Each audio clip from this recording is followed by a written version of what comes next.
En esta nueva oportunidad vamos a conversar sobre ciertos aspectos que son importantes en el derecho. Y entre estos tenemos lo que se refiere a la técnica jurídica, los tipos de interpretación de las normas jurídicas, métodos a los que hace referencia el artículo 4 del Código Civil vigente de Venezuela de 1982. Método tradicional de la interpretación jurídica, método moderno de la interpretación jurídica, método de la evolución histórica, el método de la libre interpretación jurídica y método de la Escuela de Derecho Libre. Así también vamos a hablar sobre la teoría de la vigencia de la ley en el tiempo, ¿no? La no retroactividad de la ley y su función en el ordenamiento jurídico venezolano. Y por último, los principios de la solución de conflictos de las leyes, ¿no? El principio de personalidad y el principio de territorialidad y su aplicación en la legislación venezolana. Cuando nosotros hablamos de técnica jurídica, hacemos referencia a la técnica legislativa, a la técnica de interpretación y a la técnica de integración, ¿no? La técnica legislativa, ¿qué busca? Busca proponer y presentar la norma jurídica de manera tan clara que evite conflicto entre su interpretación y aplicación. La técnica de interpretación busca el sentido de la ley y la técnica de integración busca tener o llenar el vacío que se produce mediante la analogía y los principios generales del derecho. Entonces quiere decir que la técnica jurídica es el arte de la interpretación y de la aplicación de los preceptos del derecho vigente.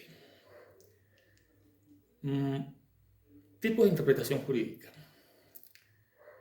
La interpretación jurídica se puede estudiar desde diferentes puntos de vista, pero podemos encontrar con una interpretación pública y privada. Pública, cuando lo hace un órgano administrativo del Estado o la propia Asamblea, y privada, cuando lo hacen los particulares o los abogados.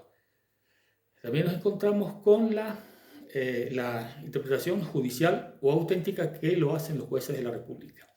También nos encontramos con una interpretación gramatical, una interpretación lógica, una interpretación histórica documental y una que podría ser otro tipo de interpretación, que es la sistémica o sistemática, ¿no?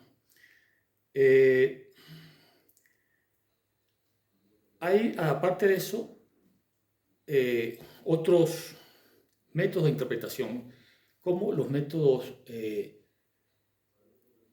históricos, los métodos modernos de interpretación, ¿no? O llamamos también método tradicional de interpretación. Cuando hablamos de método tradicional de interpretación, nos encontramos con la escuela de la exégesis, la escuela histórica, que surge después de 1804, cuando se promulga o se aprueba el Código Napoleónico. Este método, por ejemplo, usa el método gramatical y el método dogmático, ¿no? Y el histórico usa el método histórico, el método lógico y el método gramatical también, ¿no? También nos encontramos con los métodos modernos, que surgen entre los siglos XIX y XX, por estudiosos del derecho de esa época que ven que el derecho va más allá de la ley. Así nos encontramos con métodos de la evolución histórica, de la Escuela de Derecho Libre y el método de la libre investigación científica. Pero hay una pregunta que surge acá. ¿Qué pasa cuando falla la técnica legislativa? Es decir, el cuerpo legislativo aprueba una ley confusa. Cuando se hace una nueva ley o una reforma de la ley y la misma no se somete a consulta. Y sucede lo que está pasando en Venezuela actualmente, con el IEG y el IGTF, que es el impuesto a las grandes transacciones financieras, al punto que después de su publicación, o que está en vigencia el 28 de marzo, los mismos legisladores se confunden y dan señales confusas al público en general, al punto que expertos en la materia, como el doctor Fraga Pitaluga y Camilo Londón, entre otros, hablan de una urgente reforma y, si es posible, una derogación.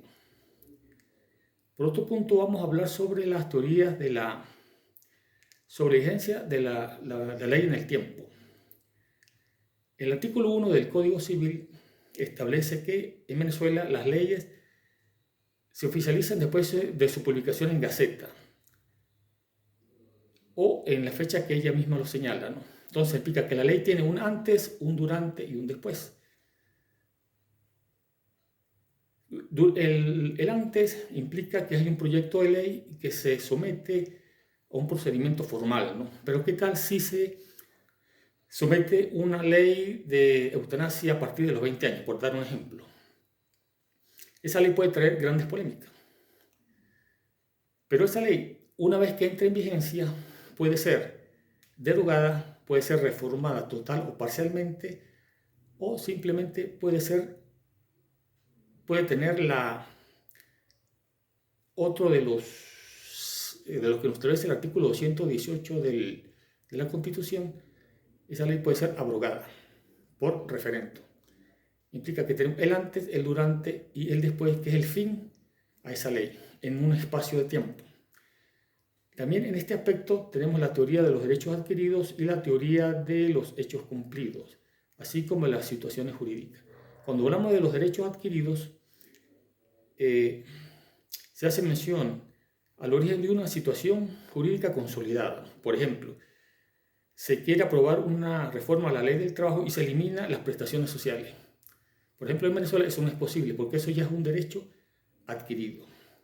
Sobre los hechos cumplidos se da cuando son sobre hechos realizados que ya tienen consecuencias jurídicas.